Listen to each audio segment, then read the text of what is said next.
తులసి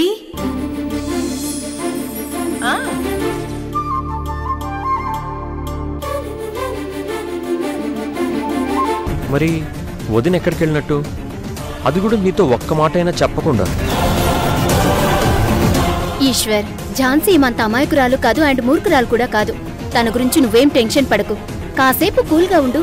తను వెంటనే ఇంటికి వచ్చేస్తుంది, లేదంటే మనకెక్కడుందో తెలుస్తుంది. అనయ్య కూల్, కాసేపు వెయిట్ చేద్దాం. అప్పటికి కూడా రాకపోతే అమ్మకు చెప్దాం. అలాగేరా.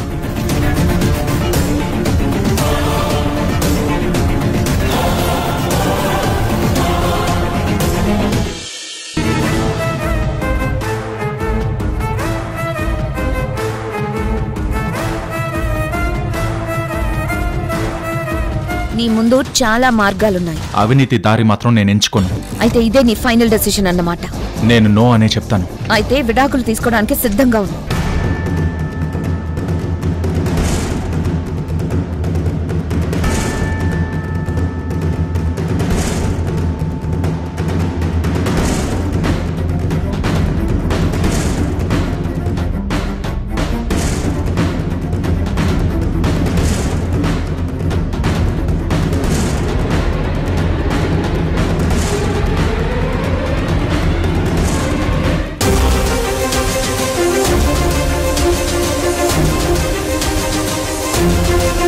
ఈశ్వర్, ఇంట్లో మనకెన్ని అవమానాలు జరుగుతున్నా నీ ప్రేమ కోసం నేను ఆగాను.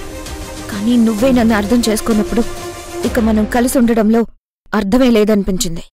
అందుకే మా పుట్టింటికి వెళ్ళిపోతున్నాను.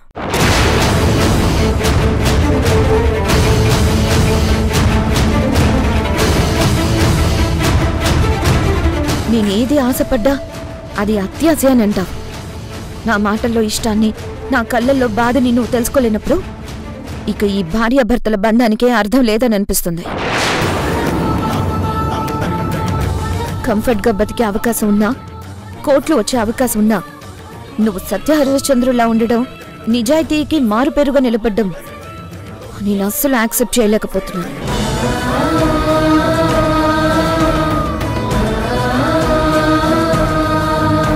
ఇదే విషయాన్ని ఇక నేను ఫోర్స్ చేయదలుచుకోలేదు. తొందరలోనే లీగల్గా ఒక అండర్స్టాండింగ్తో విడిపోదాం. Good bye.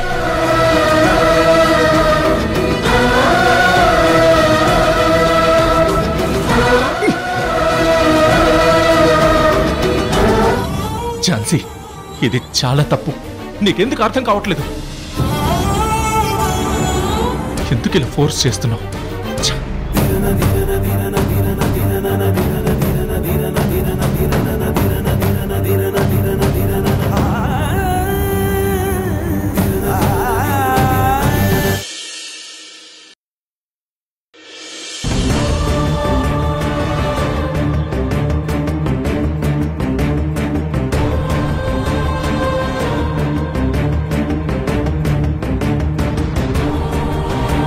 ఝాన్సీ, కాఫీ తీసుకో.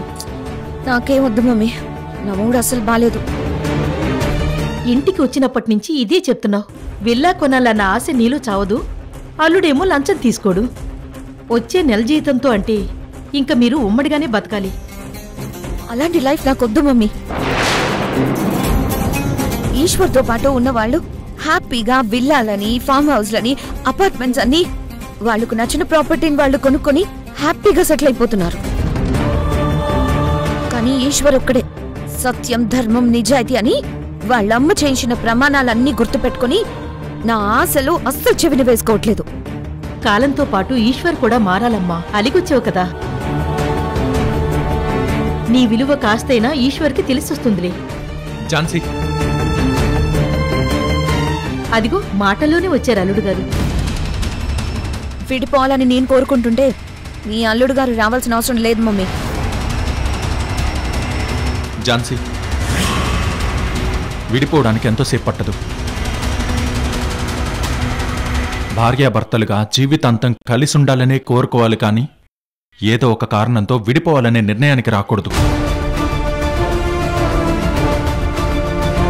అందరూ ఇలా ఆలోచిస్తే ఇంకా పెళ్లికి అర్థమే ఉండదు. ఏ భార్యాభర్తలు కలిసి ఉండరు. అసలు పెళ్లి అనే బంధానికే అందరూ దూరంగా ఉంటారు. ఈశ్వర్, నువ్వెందుకు వచ్చావో నాకు అర్థమైంది. ఏవో 4 మంచి మాటలు చెప్పి నా కోపం చల్లార్చి నన్ను కన్విన్స్ చేసి తీసుకెళ్ళడానికి వచ్చావు. నువ్వు ఎన్ని చెప్పినా అది నీ వృధా ప్రయత్నమే అవుతుంది, కానీ నేను కన్విన్స్ అవ్వను. ప్లీజ్. ఝాన్సీ, ఏంటి నీ మొండి పట్టుదల? అత్తయ్య గారు, మీరైనా తనకు కాస్త చెప్పండి. ఏం చెప్పమంటారు అల్లుడు గారు? మా అమ్మాయి తప్పు ఏముందని దండించమంటారు? సొంతిల్లు కావాలని కలలు కంటుంది, అది కూడా అత్యాశనా? పెళ్లికి ముందు మా అమ్మాయికి మీ అమ్మ వల్ల ఎన్నో అవమానాలు జరిగినా మీ ప్రేమ కోసం మిమ్మల్ని పెళ్లి చేసుకుంది. మీ భారీగా ఆ ఇంట అడుగు పెట్టింది. ఇప్పటికీ ఎన్నో భరిస్తుంది. అలాంటి భార్య ఒక్కగానొక్క ఆశ మీరు తీర్చలేరా? ఆశ అయితే వెంటనే అది నెరవేరేలా చేసేవాడిని అత్తయ్య గారు. అది ఆశ కాదు, అత్యాశ. నేను మోయలేనంత భారం నా మీద వేస్తే అది నేనెలా నెరవేర్చగలను? చూసావా మమ్మీ, నా ఆశ తనకి భారం అవుతుందన్నాడు, కానీ బాధ్యతగా ఫీల్ అవ్వట్లేదు. ఇందుకే మమ్మీ నేను విడిపోవాలనుకుంటున్నాను. అల్లుడు గారు, పెళ్ళైన ఆడపిల్ల ఏం కోరుకుంటుంది? తల్లి కావాలని కోరుకుంటుంది, మంచి ఇల్లు కావాలని కోరుకుంటుంది, నలుగురిలో కాస్త గౌరవంగా బ్రతకాలని కోరుకుంటుంది. మా అమ్మాయి మిమ్మల్ని అందరి ఆడపిల్లల్లా నగలు అడగలేదు, నెక్లెస్లు అడగలేదు, ఇంటికి లేటుగా వచ్చారేంటి అని అడగలేదు. ఎక్కడికి వెళుతున్నారు, ఎవరితో ఫోన్లో మాట్లాడుతున్నారని మిమ్మల్ని అనుమానించట్లేదు. అడుగుతుంది ఇల్లే కదా. మీ అన్నయ్యని చూడు, డిప్యూటీ తహసీల్దార్ అయ్యారు. రేపు వాళ్ళు ఇల్లు కొనకుండా ఉంటారా? పోటీ పడకుండా ఉంటారా? అయినా ఇవాళ రేపు దీపం ఉండగానే ఇల్లు చక్కబెట్టుకోవాలి. అంటే ఇల్లు కొనాలి, అప్పుడే చక్క పెట్టగలవు ఏదైనా. ఉద్యోగం ఉన్నప్పుడే సెటిల్ అయిపోవాలి. అందుకు తగిన అవకాశాలున్నప్పుడే ఎందుకు కాదనుకోవాలి?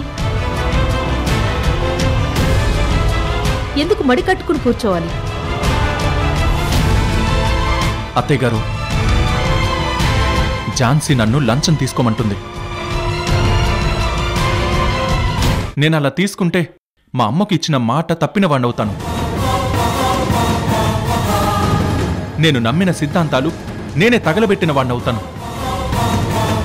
నీ సిద్ధాంతాలే నీకు ముఖ్యమైతే మనం విడిపోవడమే మంచిది ఈశ్వర్. ఝాన్సీ, ప్లీజ్, విడిపోదామని దయచేసి అనుకు. అయితే విల్లా కొనడానికి ఒప్పుకో. ఇదే నీ ఫైనల్ నిర్ణయమా? ఇదే నా నిర్ణయం. 2 రోజుల్లో ₹1,00,00,000 కట్టాలి. దానికి నువ్వు ఒప్పుకుంటే నేను నీతో వస్తాను, లేదంటే ఇక్కడే ఉంటాను. నేనెంతగా బతిమాలుకుంటున్నా నువ్వు కన్విన్స్ అవ్వట్లేదు కనుక నేనే ఆలోచిస్తాను. నీకు నచ్చిన విల్లా కొనిచ్చేలా నేను ప్లాన్ చేస్తాను.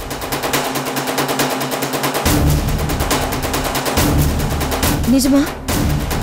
అవును. ఝాన్సీ,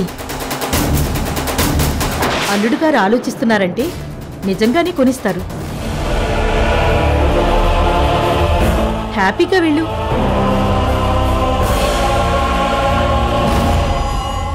ఎలా అయితే ఆ రోజు నమ్మకంగా వెళ్ళావో ఈ రోజు అలానే వెళ్ళు. అలాగే మమ్మీ. పద ఈశ్వర్, వెళ్దాం. వస్తాను మమ్మీ. జాగ్రత్త. వెళ్ళొస్తాం అత్తయ్య గారు. బాయ్.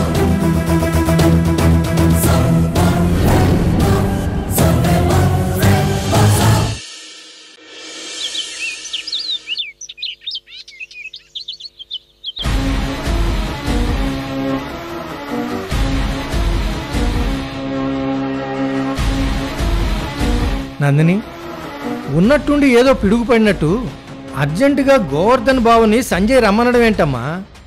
ఏంటంత ముఖ్యమైన విషయం? నాకు కూడా తెలియదు బాబాయ్.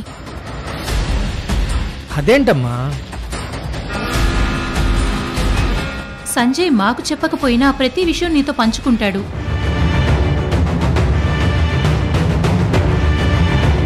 అన్నయ్య గారిని ఎందుకు రమ్మన్నాడో నీతో చెప్పే ఉంటాడు కదా. అదేంటో మాకు కూడా చెప్పొచ్చు కదమ్మా. సంజయ్ నాకే విషయం చెప్పలేదని చెప్తున్నాను కదా పిన్ని. ఏమైంది సంజయ్ అని అప్పటికి అడిగాను. గోవర్ధన్ అంకుల్ వచ్చాకే అందరికీ తెలుస్తుంది అని చెప్పాడు. మరీ అంత సస్పెన్స్ ఏంటో అని నేను కూడా మీలాగే అర్థం కాక సస్పెన్స్ తో వెయిట్ చేస్తున్నాను.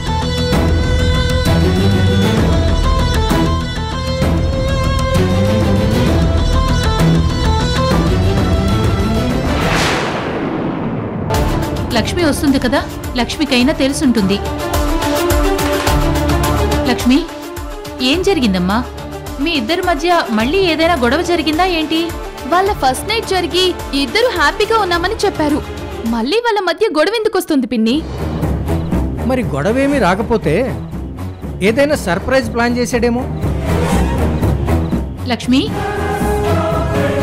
సంజయ్ అలాంటిదేదో ప్లాన్ చేశాడా? చెప్పు లక్ష్మి. నాకేం తెలీదు అత్తయ్య.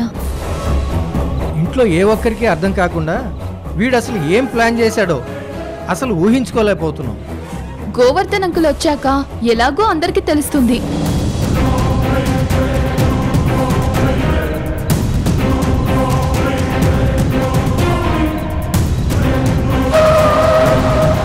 అదిగో అంకుల్ వచ్చేశారు.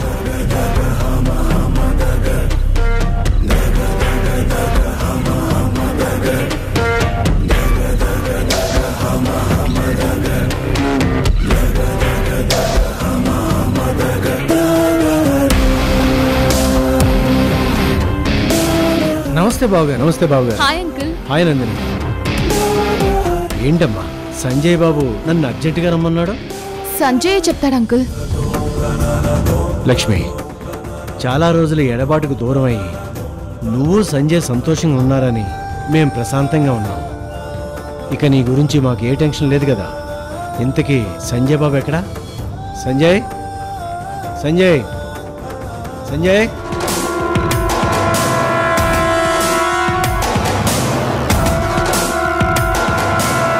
రా బాబు.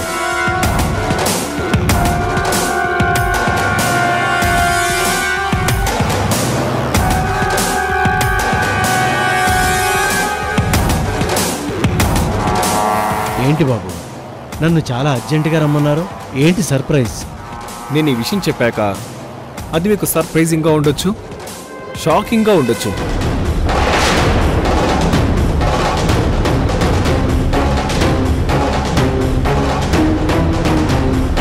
అదేంటి ఇలాంటి డిస్కషన్ అప్పుడే రావడం ఏంటని మీరు నన్ను తిట్టుకోవచ్చు.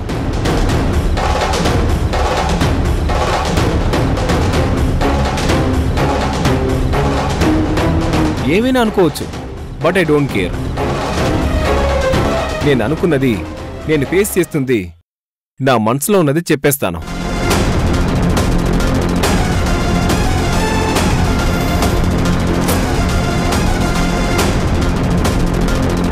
అమెరికాలో బిజినెస్లో సెటిల్ అవ్వాలని ప్లాన్ చేసుకుంటున్న నాకు నందిని యొక్క కాల్ చేసి ఇండియాకి రప్పించింది. మంచి పెళ్లి సంబంధం చూశాను, వెంటనే పెళ్లి చేసుకోమని చెప్పింది.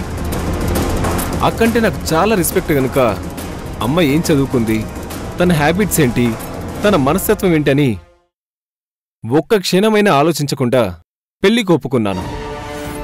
లక్ష్మీ మెల్లో తాళి కట్టాను. అవును బాబు, నువ్వు మా మీద కూడా చాలా అభిమానం చూపించావు. అందుకు మేము ఎప్పుడూ మీకు రుణపడి ఉంటాం. మా అమ్మాయిని మేము ఎలాగైతే సంతోషంగా చూడాలనుకుంటున్నామో అలా సంతోషంగా చూస్తున్నాం. అది నువ్వు అర్థం చేసుకోవడం వల్లనే సాధ్యమైంది. చాలా సంతోషం బాబు. సంతోషం సంతోషం అని మీరు పదే పదే చెప్పకండి. నాకు అసలు ఇక్కడ ఎవరు సంతోషంగా లేరు.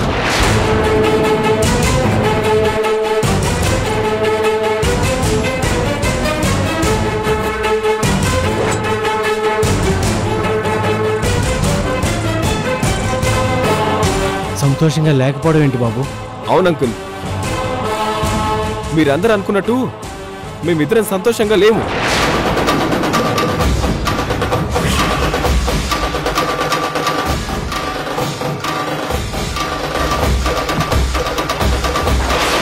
సంతోషంగా ఉన్నట్టు నటిస్తున్నాం.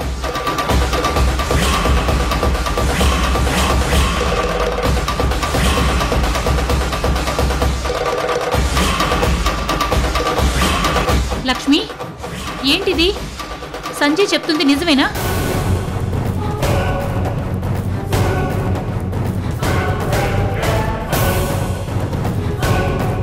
లక్ష్మి, అబ్బాయి చెప్పేది నిజమా?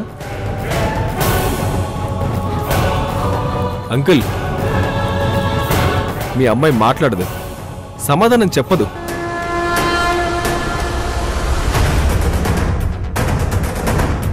ఎందుకు చెప్పదు?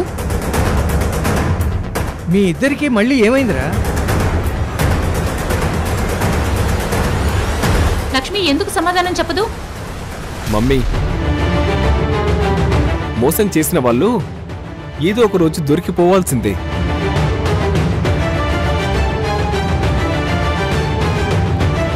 దొరికిపోయినప్పుడు ఇలా అనే నీళ్లు నమ్ములుతారు.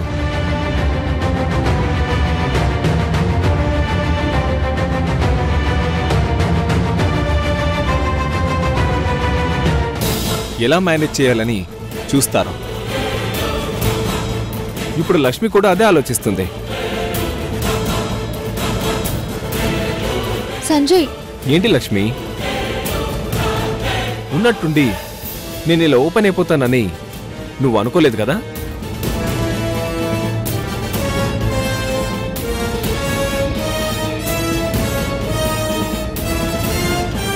తప్పలేదు లక్ష్మి. నన్నేం చేయమంటావు? కొండంత బాధను కూడా పిడికడంత గుండెల్లో దాచుకోవచ్చు. మోసాన్ని మాత్రం ఎక్కువ కాలం దాచలేం. అది అందరికీ పాసిబుల్ అవుతుంది, కానీ నా వల్ల కాదు. నన్ను నేను మోసం చేసుకుంటూ నన్ను ఎంతో ప్రేమించే నా కుటుంబాన్ని నేను ఇంకా మోసం చేయలేను.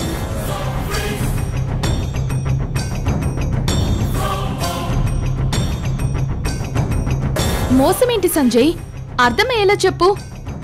నువ్వు లక్ష్మి మీ ఇద్దరు సంతోషంగా ఉండకపోవటానికి కారణం ఏంటి? కారణం ఏంటంటే, ఆ కారణం వెనుక ఉన్నది ఎవరంటే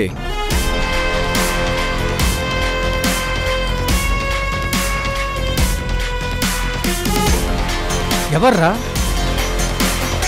చెప్పు సంజయ్. జ్యోతిరాదిత్య. జ్యోతిరాదిత్య.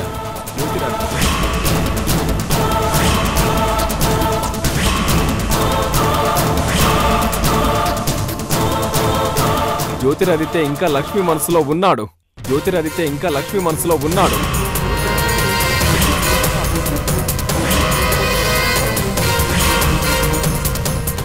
సంజయ్, నువ్వు పొరపాటు పడుతున్నావు. నువ్వు అమెరికా నుంచి రాకముందు ఆ జ్యోతిరాదిత్యని తన మేనత్త కొడుకున అభిమానంతో మా లక్ష్మి చూసింది, కానీ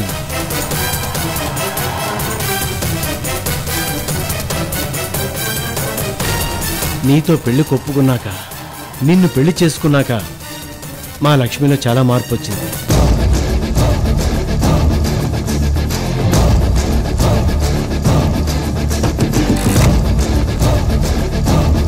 తన మనసులో వాళ్ళు లేడు బాబు. అది మీరు ఎలా కనుక్కొని చేయగలరు అంకుల్? కన్న తండ్రిగా మీరు ఆలోచిస్తున్నారు కనుక తప్పులు కనిపించవు.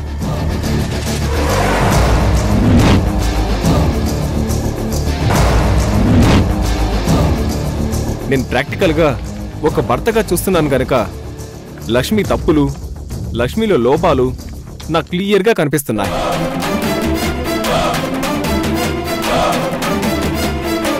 లక్ష్మి మనసులో వాడు ఇంకా ఉన్నాడు. వాడి మనసులో కూడా ఇంకా లక్ష్మి ఉంది.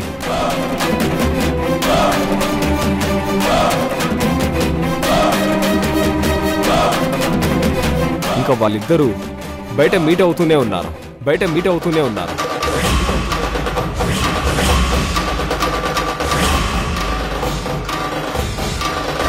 లేదు బాబు, మా అమ్మాయి అలాంటి అమ్మాయి కాదు. ఒంట్లో రోగానికి మెడికల్ రిపోర్ట్లా మీ అమ్మాయి క్యారెక్టర్కు మీరు కాంటాక్ట్ సర్టిఫికెట్ ఇవ్వడం మానేయండి. ఈ రోజు నీ ఇంట్లోనే నీ చావు రాసి పెట్టుంది. వాడు ఏ తప్పు చేయలేదు మావయ్య. అనవసరంగా మీరు గొడవ చేయకండి మావయ్య. ఎందుకలా అరుస్తున్నారు? ఏమైంది మీకు? వాడి చావు నా నుంచి తప్పించాలని చూడకండి. తప్పించాలని చూసిన వాళ్ళని కూడా చంపేస్తాను. చెప్పేది విను.